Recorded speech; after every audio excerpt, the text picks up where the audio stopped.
Hello everyone, today we have an awesome unboxing from TheCubicle. We have a lot of Angstrom cubes in here, so let's get right into it. Alright, so first thing in the box, we have the Cubicle YuLong V2 M, then the Angstrom Valk2 M, we have a Angstrom AoSu GTS2 M, and it has a bottle of D&M taped to the side of it. That's funny. And then finally, a Angstrom AoChuang GTS M, also with another bottle of D&M taped to the side of it. And last but not least, a Cubicle business card with the Cubicle Pro Shop logo on the back. Alright, so we have a 2x2, a 3x3, a 4x4, and a 5x5, so I guess I'll just go right down the line and start off with the Valk. Alright, so in here we have a pink Cubicle stand. Alright, so here is the 2x2. You'll notice that the Angstrom logo is on the white side, not the red side, like it usually is. And the reason for it being on the white side on the Valk is just because the Valk 2x2 has a printed logo on it, and you can't peel off a printed on logo, so they put the Angstrom logo over top of the other logo. That's also why it has a white background, and it's not clear, but that's besides the point. Oh, my main. Dude, what? Alright, wow, this is incredible. Okay, so my main right now is the Cubicle Valk2 M, and it's amazing and I love it, but this is so much better. My biggest complaint with the Cubicle version was that it was super slow out of the box, and it took forever to break in. And it broke in, and it did speed up a lot from the time I got it, but out of the box, this thing is fantastic. It's faster than this one already, frankly. It probably has to do with the lubes that they put in, being the Angstrom lubes versus the standard silicone, but wow, this feels incredible. The turning also feels a bit softer than the other one.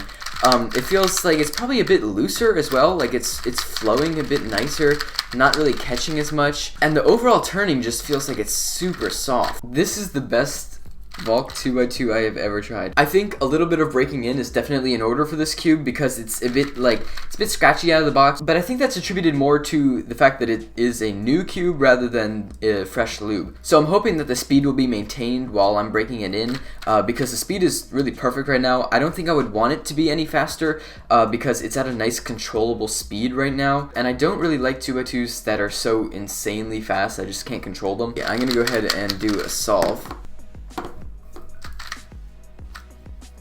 What?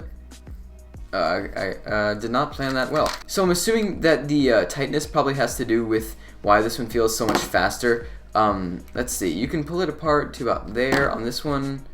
Yeah, it looks like it's a tiny bit looser, but I love the lube that they've used. The Angstrom lubes did a really good job in this Valk, and they made it feel amazing. Also, the Angstrom version of this cube is only $1 more expensive than the premium version. This is $30 and this is $29. I would honestly recommend the Angstrom one. Alright, let's keep it rolling with the Cubicle YuLong V2 M. Okay, that was unfortunate. Well, we got another pink Cubicle stand. The YuLong V2 M is a new budget cube coming from YJ, and it is magnetic straight from the factory. So this cube actually comes in at $13, which is a pretty respectable price for a cheap magnetic cube. And the premium version of this is only $18, so it's the new cheapest magnetic premium cube that the Cubicle makes, cheaper than the Ulong V2 M by $2. Right off the bat, once again, this cube is a bit lubey. On the outside of it, there's a bit of lube there.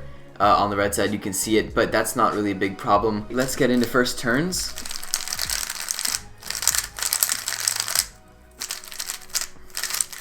Whoa.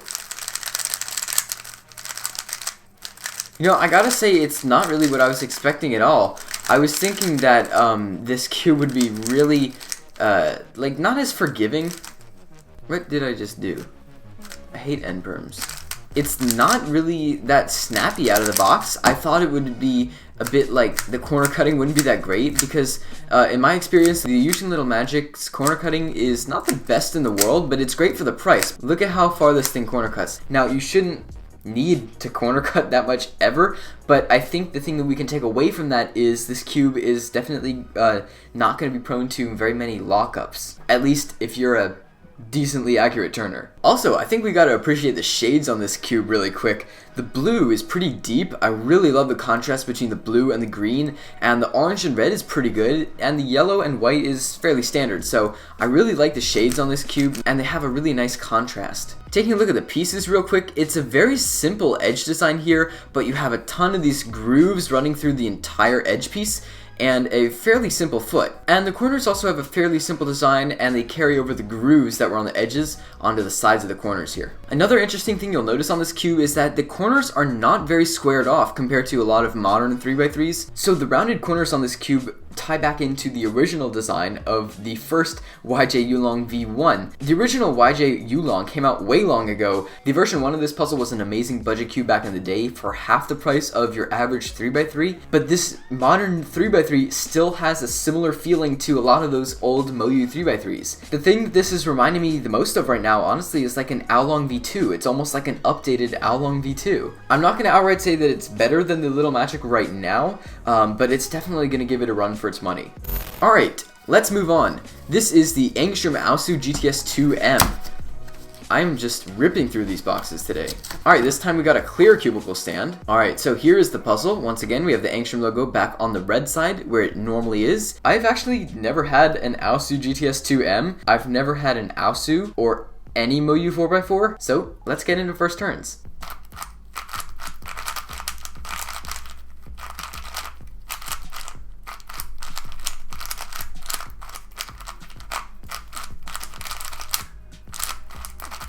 Honestly, the first thing I noticed straight off the bat was the size of the cube, since I do use the Chi Wutre Mini, and the Moyu one is decently bigger than this. If the size really makes a difference to you, you have to keep in mind that the AoSu is substantially bigger than a 60mm cube. The turning of this cube is very low pitched.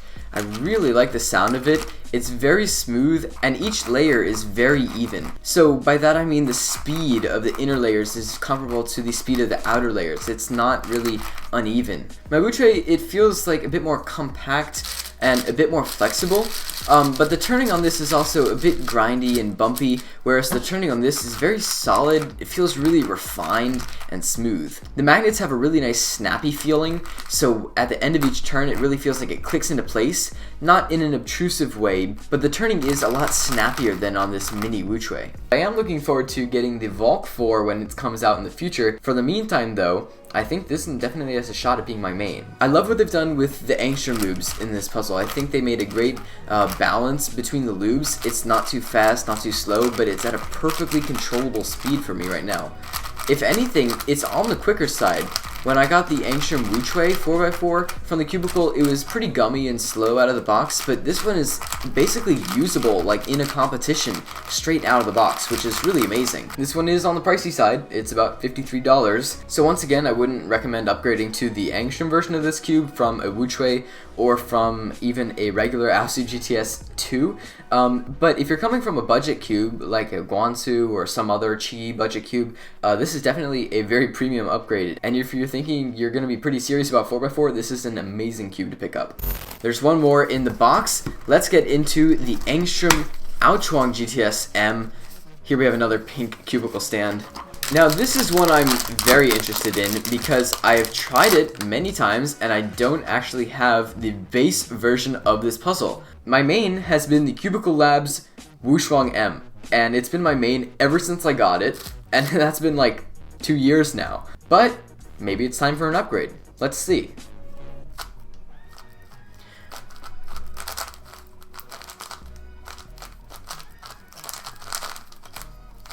Okay, so this one's definitely not as immediately usable, I would say, as the AoSu GTS2 M was out of the box. It's a bit sluggish, especially on these outer layers. But wow, the lubes make it feel super quiet. Listen to the turning, especially compared to this Wushuang.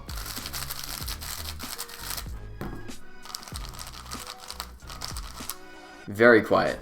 The inner layers are ever so slightly faster, but they are still on the slow side. The cube has a strange feeling. I feel like it wants to wobble around a lot. I think that's just because of the base puzzle being different than what I'm used to. My Chi, it doesn't really flex as much as this one does. It's a bit more compact and maybe it's less forgiving. but this one just feels like it's kind of all over the place. Like I feel like I'm overshooting on it. The thing that I love so much about this cube is that it's just so stable, and I can rely on it to basically accommodate my turning style. So maybe my turning style is just so accustomed to this that it's not really working out with this AoChuang. But this thing is way more flexible. Yeah, see, that's a bit weird. It's definitely turning in more directions than I want it to right now. See, yeah, that's awkward. It doesn't feel like the layers are staying together very well, like the magnets maybe aren't very strong. Yeah, it just feels like it's catching a bit. I have felt AoChuang GTS M's that were just absolutely amazing to me, so I think this one will basically benefit from a lot of breaking in, and I definitely need to adapt my turning style to fit the style of this cube, because right now it's feeling a bit flexible for my liking, and the magnets are different strength than what I'm used to coming from the WuXuang M from Cubicle Labs. It feels like they put a bit more Angstrom lube in this one. Maybe it's just because it's a 5x5 and it has more moving parts and more surface area, but it just feels a bit gummier out of the box. It has been breaking in nicely as I'm turning it now, so it's definitely getting a lot easier to turn. But at the same time, it's not as immediately usable out of the box as the 4x4 one was. I think potentially this could be considered an upgrade from a WuXuang, especially if you like the slightly wobbly feeling, or if you don't really like the feeling of your snappy WuXuang. But at the moment, I'm not quite sure if this will be an immediate main for me. Alright, so that's going to wrap it up for my video on these 4 new cubes. We have 3 Angstrom ones and the Cubicle Pro Shop YuLong V2 M. I was absolutely blown away by most of these cubes. The Valk was amazing. That is definitely going to be my main. This one, it's probably not going to be my main over a GTS3, but it's an amazing option for only $18. This one, the 4x4, once again, absolutely amazing out of the box, totally usable. The lube is perfect. Not sure if it'll be my main over the WuXuang Mini, purely because of the size. I really like the smaller cubes, but I'm going to give it a shot. And this 5x5 was not my favorite out of the box. It was a bit slower than the rest, and the turning is a bit not what I'm accustomed to. But, once again, gonna give it a shot, break it in, do some practice with it, and I'm really looking forward to playing with it more. I would love to give a huge thank you to TheCubicle for sending me all of these amazing cubes to test out. If you'd like to buy any of these cubes for yourself, they are available right now on their website, and I will have links so you can buy each and every one of these cubes right from their store in the description below. So that's all I have for this video. Thanks for watching, guys. Bye.